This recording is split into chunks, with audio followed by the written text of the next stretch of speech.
Hello, I'm Kimberly from Kimberly's Mindstorm, and today I'm going to talk a little bit about what I'm reading for the Booktobathon or Spooktobathon.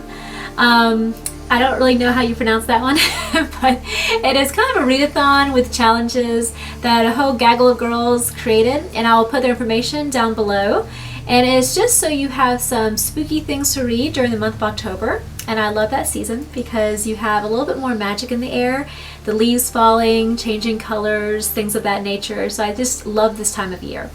So I'm going to go ahead. There are like 7 challenges that they're going to have us do.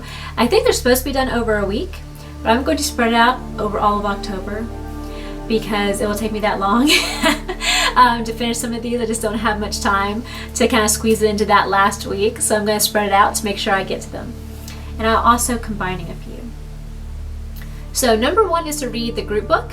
And it is a scary book about, I think, a group of kids going to this haunted mansion and it doesn't end well, and I've heard it's kind of bloody. So I'm just going to skip that one. I'm not really into the horror. I like the spooky and I like the magical, but not the horror. So number 2 is to read a book with your favorite Halloween characters. My favorite kind of Halloweenish character would be the witch. So I thought about reading the Harry Potter series again and rereading that. But when I start reading it, I like to kind of go through and read the entire series. And I don't have time for that right now. So I might just dabble in and read a few pages of that or a few chapters. And the other book I'm going to read that has that characteristic still is The Halloween Tree. Now in this book, there's a group of trick-or-treaters and they go and look for their friend Pip. And when they go to his house, he's very sick and they see like a spirit or a ghost kind of escape out of the window.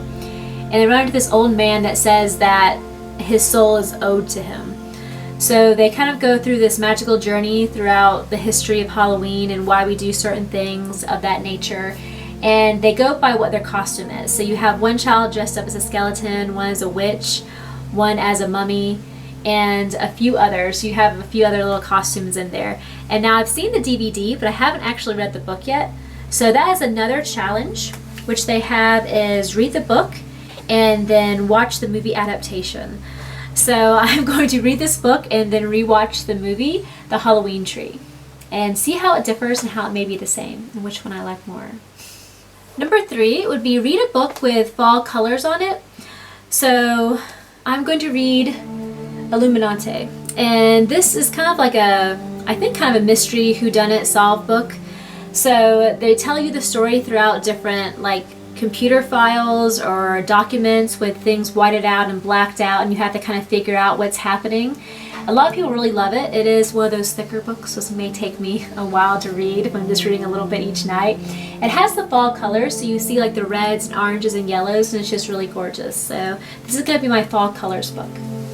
I'm going to combine number 4, read a book by a scary author, and number 7, read a book with a spooky setting. For that, I'm going to read The Doll in the Garden, a ghost story. This is by Mary Downing Hahn. And someone actually suggested this author to me, and then I remembered that I had read this book. So this is a reread, but I haven't read it since I was really little, and so I don't really remember everything that happens. But I know there is a girl and something to do with a ghost cat, and of course, ghosts and everything. So she writes a lot of ghost stories as author. She's quite well known.